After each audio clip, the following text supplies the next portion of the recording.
नमस्कार, कैसे हैं आप लोग। मेरा नाम नाजर। कोऑपरेटिव सोसाइटीज के act, bylaws, rules and regulations वगैरह हम डिस्कस किया करते हैं। बहुत छोटी छोटी बेसिक्स को भी हम जानने की कोशिश करते हैं।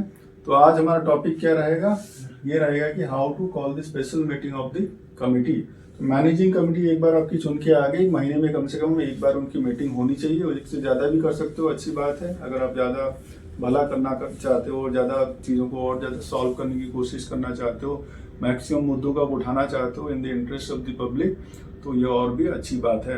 मगर जो आपकी ये मैनेजिंग कमेटी के मीटिंग्स होते हैं, क्या ये सेक्रेटरी ही इस मीटिंग को कन्वीन करेगा या दूसरे मेंबर्स ऑफ द कमेटी भी कर पाएंगे, ये आज हमारा मुद्दा है, यही आज हमारा विषय है। तो ऐसा नहीं है कि सारी जो भी मीटिंग्स है वो सेक्रेटरी ही करेगा, कन्वीन करेगा, और सेक्रेटरी नहीं हो तो वहां पे मीटिंग्स नहीं होगा।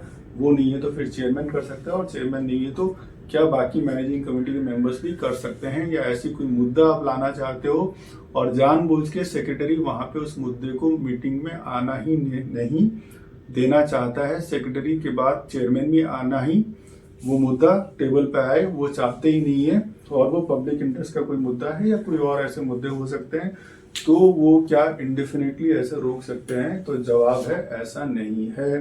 जो बाकी मैनेजिंग कमेटी के मेंबर्स है वो मुद्दे को भी रख सकते हैं, वो भी टेबल पे आ सकते हैं, उस पर भी वो भी एजेंडा सेट हो सकता है, और मैटर को चाहे स्पेशल जनरल बॉडी मीटिंग हो या एनुअल जनरल बॉडी मीटिंग हो, वहां पे भी लेके जा सकते हो। ठीक है, तो उसके लिए क्या करना पड़ेगा, अगर सेक्रेटरी उसको टेबल पे नहीं ला रहा है तो आप भी 1/3 of the members of the society मानते हैं कि अगर 9 मेंबर्स हैं तो 3 मेंबर्स आप साइन कर लो उस मुद्दे को लेके, उसको लेके आपका कंसेंसस बना लो और उस मुद्दे को सामने ले आओ, लिखित में लिख के डाल दो। या फिर आप मान लेते हैं अगर 10 मेंबर की सोसाइटी है, कम से कम 4 लोग साइन करके डाल दो कि ये मुद्दा है, इसको हमको डिस्कस करना है, ये एजेंडा पॉइंट डिस्कस करना है मैनेजिंग कमेटी की मीटिंग्स में, ये इसे हमें डिस्कस करना है। तो फिर सेक्रेटरी ऑफ जो सोसाइटी जो भी है सोसाइटी का जो भी सेक्रेटरी है उसको ये मुद्दा कन्वीन करना पड़ेगा, और 7 दिन में जनरली क्या होता है कि 7 दिन का नोटिस वगैरह जैसे देना पड़ता है, within 7 days from the date of receipt of the requisition. 3 लोगों ने लिख के डाल दिया, 4 लोगों ने लिख के डाल दिया, ये मुद्दा है, इसको टेबल पे लाना है, इसको एजेंडा है, इस पर डिस्कस करना है।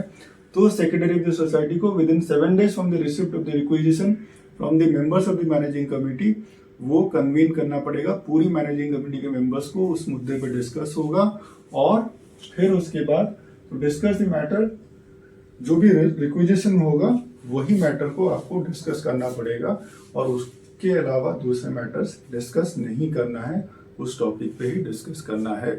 तो मैनेजिंग कमेटी के मेंबर्स भी अगर चाहे मुद्दे को ले सकते हैं, कन्वीन करा सकते हैं, उस पर मैटर डिस्कस हो सकता है। ऐसा नहीं कि सेक्रेटरी नहीं चाहेगा और चेयरमैन नहीं चाहेगा तो चीजें डिस्कस नहीं होंगी, मुद्दे उठेंगे नहीं, और लोगों के हित के बारे में या कोई और मैटर भी जो भी है वो ऐसा पड़ा रहेगा लंबे अरसे तक। ऐसा बिल्कुल भी नहीं है, सारी चीजें रिजॉल्व करने के तरीके हैं। तो ऐसे ही कोऑपरेटिव सोसाइटीज के एक्ट, बायलॉज, रूल्स, रेगुलेशंस और बेसिक चीजों को जानने के लिए आप साथ में जुड़े रहिए। आप सबका बहुत सारा धन्यवाद।